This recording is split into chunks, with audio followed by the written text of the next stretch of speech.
बुद्धवंदनेला आणि धम्मपठनाला सुरुवात करूयात.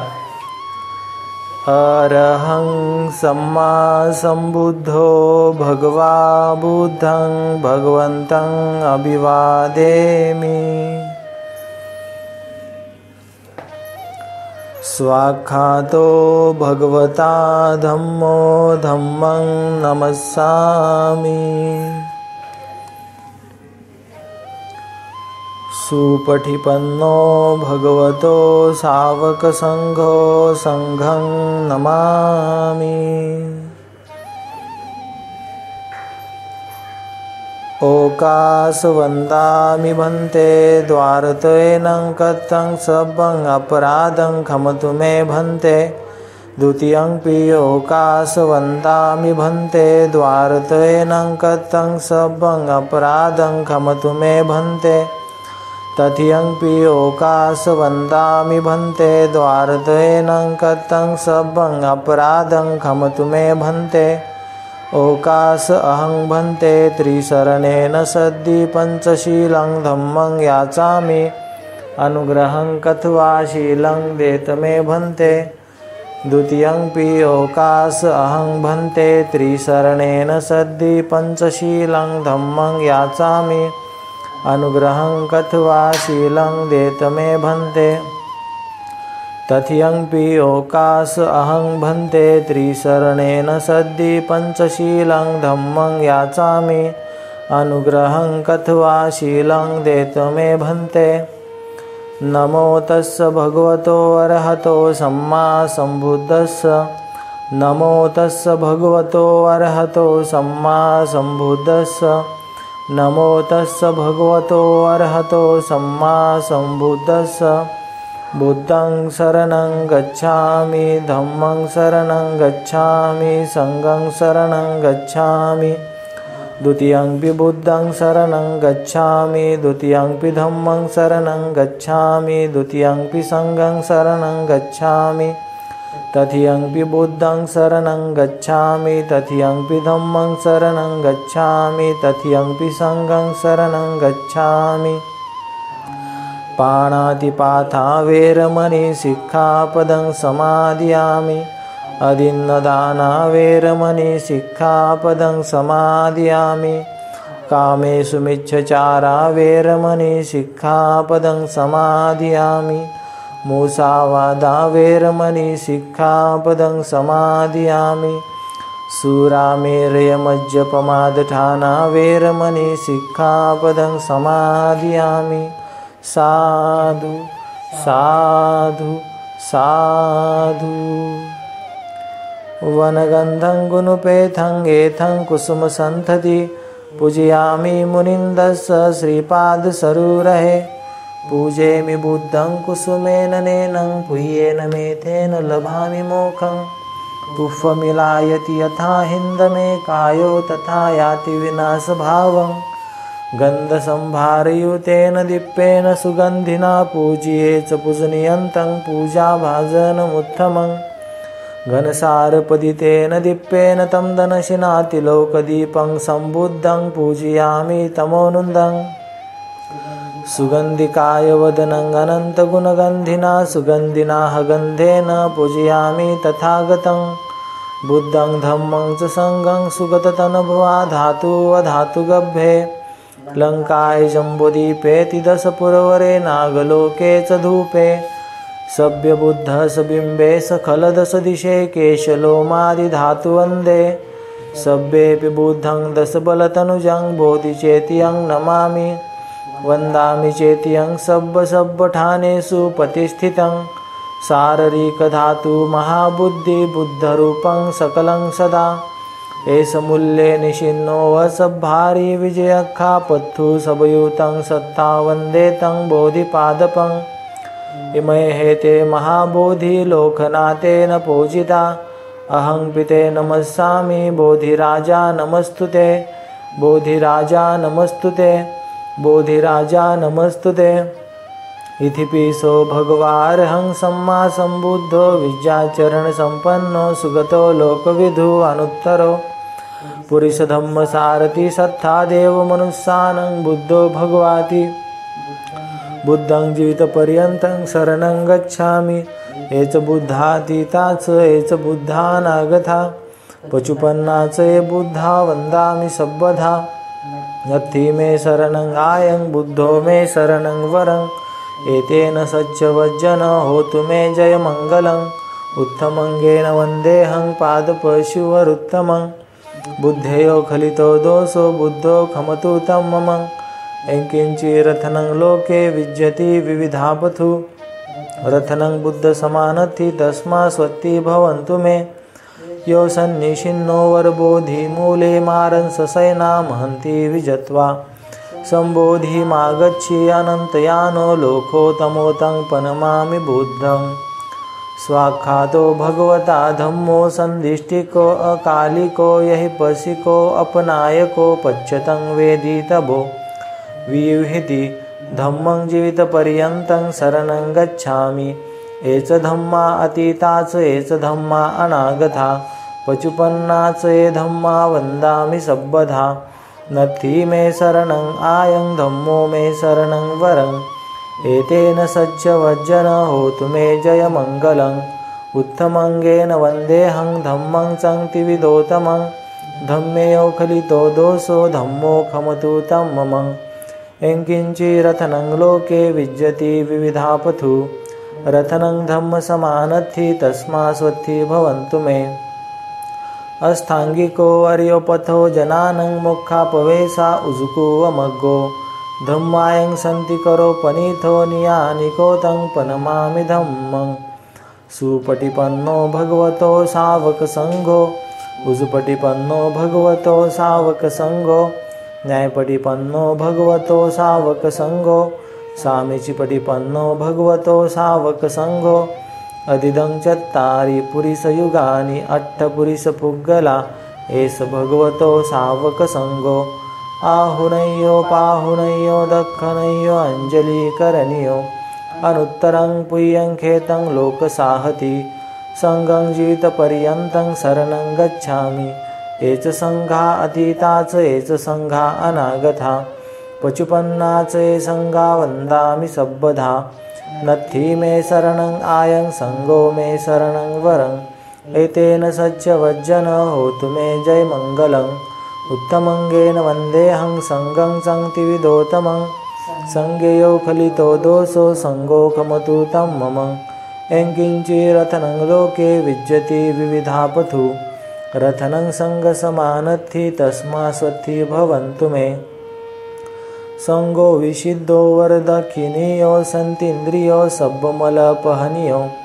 गुणे हिणेखि समेधिपथो अनासो तं पनमामि संगं इमाय धम्मानुधम्मपटिपथ्या बुद्धं पूजयामि इमाय धम्मानुधम्मपटिपथ्या धम्मं पूजयामि इमाय धम्मानुधम्मपटिपथ्या संघं पूजयामि अद्धायिमाय पटिपथ्या जातिजरा मरणं महापरिमुञ्च स्वामी इमेन पुय्यं कमे नमामे बाले समागमो सतं समागमो होतु यावनिब्बानपथ्या देव वसन्तु कालेन सस्यसम्पत्ति हेतु स फीतो भवतु लोक स राजा भवतु धम्मिको सकलविजं विदुर्यानं देवरूपं सुजीव निमलचक्षु गम्भीरगोसं गौरवर्णं सुखाय अभयचित्तं निभयकामं सुरतधम्मं सुपेम विरथरज्जं सुजननेत्रं भीमरावं सरामि भीमरावं सरामि भीमरावं सरामि दिव्यप्रभरत्नतु मे साधु वरदान्तु मे अद्य कुलभूषन्तु मे भीमराजा सकल विद्यापति ज्ञान सत्संगति शास्त्र शासनमति बुद्धि तेजा पंकजा नरवरा रत्न स्वजन उद्धरा भगवंत आमचाखरा भक्त काजा चौधार संगरी शास्त्र न धरिता करी कापलारी उरी रौद्र रूपा मुक्तिपथ कोण था जीर्ण स्मूर्ती जाळीता उजळिल्यांगतिका मार्गे साजा राष्ट्रघटनाकृती शोभते भारती महामानव बोलती स्वात्त संज्ञा शरणबुद्धासमे शरणधम्मासमे शरणसंघासमे भीमराजा भीमराजा भीमराजा। आज आपण पाहणार आहोत संघ आणि त्यांची संघटना। भगवंतांच्या अनुयायांची दोन वर्गात विभागणी होत असे, भिक्खू आणि गृहस्थ अथवा उपासक। संघ ही भिक्खूंची संघटना, उपासकांची संघटना नव्हती। बौद्ध भिक्खू हे मुख्यतः परिव्राजक असे। परिव्राजक ही संस्था बौद्ध भिक्खूंच्या संस्थेहून जुनी आहे। प्राचीन परिव्राजक म्हणजे कौटुंबिक जीवनाचा त्याग करून इतस्त परिभ्रमण करणाऱ्या लोकांचा समुदाय। आचार्य आणि दार्शनिक यांच्या सहचर्यात यावे, त्यांची प्रवचने ऐकावी आणि नीतिशास्त्र, तत्त्वज्ञान, सृष्टी, गूढवाद इत्यादी विषयांवर त्यांच्याशी चर्चा करावी, जेणेकरून सत्यज्ञान मिळवावे हा त्यांच्या परिभ्रमणाचा हेतू असे। काही प्राचीन परिव्राजकांच्या दुसऱ्या गुरु मिळेपर्यंत एका गुरुपाशी राहत असत, तर काही कोणालाही गुरु न मानता एकटेच राहत असत। वर्गात स्त्री परिव्राजकही असत। त्या कधी पुरुष परिव्राजकाबरोबर राहत तर कधी स्वतंत्रपणे राहत। या प्राचीन परिव्राजकांचा संघ नसे, वर्तनाचे नियम नसत। ज्या ध्येयांसाठी झटायचे असे ध्येयही त्यांच्यासमोर नसायचे। भगवंतांनीच प्रथम आपल्या अनुयायांचा एक संघ अथवा भातृभावाने एकत्र आलेला समुदाय बनविला आणि त्यांच्या वर्तणुकीचे नियम आणि ज्या ध्येयांची साधना करून ते प्राप्त करून घ्यायचे ते त्यांच्यापुढे ठेवले। संघ प्रवेश। संघात कोणालाही प्रवेश मिळत असे, त्याला जातीचे बंधन नसे। त्यात पुरुषाप्रमाणे स्त्रियांनाही बंधन नव्हते। संघ प्रवेशात सामाजिक प्रतिष्ठेची आवश्यकता नसे। संघात जातीला स्थान नसे। संघात सामाजिक प्रतिष्ठेप्रमाणे उच्च नीच असा भेद पाळता कामा नव्हता। संघात सामाजिक प्रतिष्ठेप्रमाणे उच्च नीच असा भेद पाळला जात नसे। संघात सर्व समान मानले जात असत। संघामध्ये माणसाचे महत्त्व त्यांच्या अंगच्या गुणावर ठरविले जात असे, कुळावर नसे। भगवंत म्हणत असत, संघ हा एक महासागरासारखा असून भिक्खू म्हणजे महासागराला येऊन मिळणाऱ्या नद्या होत। नद्यांना स्वातंत्र्य, नावे व अस्तित्व असत, परंतु नदी एकदा महासागराला मिळाली म्हणजे तिचे नाव आणि अस्तित्व लोप पावते। ती इतरांबरोबर मिळून एकरूप होते। संघाची ही स्थिती तशीच आहे। भिक्खूने एकदा संघात प्रवेश केला की तो समुद्राच्या पाण्याप्रमाणे एकरूप होऊन जातो। त्याची जात, त्याची सामाजिक प्रतिष्ठा व कुळ ही लोप पावतात असे भगवंत म्हणत। संघात जो एक भेद मानला जात असे तो लिंगविषयक। भिक्खू संघ आणि भिक्खुनी संघ या दोन वेगळ्या संस्था असत। संघातील घटकांचे श्रमणेर आणि भिक्खू असे दोन वर्ग पाडले जात। 20 वर्षाखालील प्रत्येक मनुष्य श्रमणेर मानला जाई। त्रिशरण आणि दशशील ग्रहण केलेला प्रत्येक मुलगा श्रमणेर बने। त्रिशरण म्हणजे मी बुद्धाला शरण आहे, मी धम्माला शरण आहे आणि मी संघाला शरण आहे। दशशील म्हणजे मी हिंसा करणार नाही, मी चोरी करणार नाही, मी ब्रह्मचर्य पाळीन, मी असत्य बोलणार नाही, मी मद्यपान करणार नाही, मी अवेळी अन्नसेवन करणार नाही, मी असभ्य आणि अनैतिक कृत्य करणार नाही, मी अलंकाराने आणि आभूषणाने आपले शरीर भूषवणार नाही. मी ऐश आरामापासून दूर राहीन. मी सुवर्ण आणि रौप्य यांचा लोभ धरणार नाही. अशा या 10 प्रतिज्ञा आहेत. या प्रत्येक श्रमणेराने घ्यावयाच्या 10 प्रतिज्ञा आहेत. श्रमणेराला कोणत्याही काळी संघ सोडून उपासक बनता येत असे. श्रमणेर हा भिक्खूंच्या स्वाधीन असून भिक्खूंच्या सेवेत आपला काळ व्यतीत करीत असे. त्याने परिव्रज्या घेतलेली नसे. भिक्खू व्हायला 2 अवस्थातून जावे लागे. पहिली परिव्रज्या आणि दुसरी उपसंपदा घेतल्यावरच तो भिक्खू ठरे. ज्या श्रमणेराला भिक्खू होण्यासाठी परिव्रज्या घेण्याची इच्छा असेल त्याला त्या भिक्खूला उपाध्याय पदाचा अधिकार असे त्यांच्याकडे जावे लागे. भिक्खू म्हणून 10 वर्ष घालविल्याशिवाय भिक्खूला उपाध्यायपद प्राप्त होत नसे. उपाध्यायाने श्रमणेराला त्याचा परिव्राजक म्हणून स्वीकार केल्यावर त्याच्या सेवेत आणि संरक्षणात राहावे लागे.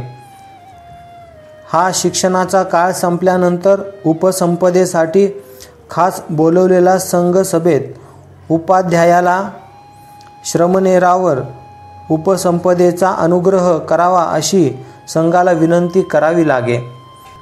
जो भिक्खूपदाचा प्रार्थी आहे तो परिव्राजक त्या पदाचा योग्य आहे की नाही याची खात्री संघाला करून घ्यावी लागे. ही खात्री करून घेण्यासाठी परिव्राजकाला काही ठराविक प्रश्नाची उत्तरे द्यावी लागत. जेव्हा संघ उपसंपदेची अनुमती देईल तेव्हाच परिव्राजकाला भिक्खूपद मिळे. भिक्खूंनी संघात वैश्यासंबंधीचे नियम भिक्खू संघ प्रवेशाच्या नियमासारखेच असत. बुद्धवंदनेला आणि धम्मपठनाला समाप्त करूयात. सब्ब पापस अकरणं कुशलस उपसंपदा सचित्त परियोदपनं एतं बुद्धानुशासनं धम्मं चरे सुचरितं नतं दुचरितं चरे धम्मचारी सुखं सेति अस्मि लोके परमिच नथावथा धम्मधरो यावता बहुभासति योच पंपी सुतवान धम्मकायेन पश्यति सवे धम्मधरो होतियो यो धम्मनफमजति नथि मे शरणं आयं बुद्धो मे शरणं वरं एतेन सच्चवज्जेन होतु मे जयमङ्गलं नथि मे शरणं आयं धम्मो मे शरणं वरं एतेन सच्चवज्जेन होतु मे जयमङ्गलं नथि मे शरणं आयं संघो मे शरणं वरं एतेन सच्चवज्जेन होतु मे जयमङ्गलं नमो बुद्धाय नमो धम्माय नमो संघाय नमो भीमाय साधु साधु साधु बुद्धं नमामि धम्मं नमामि संघं नमामि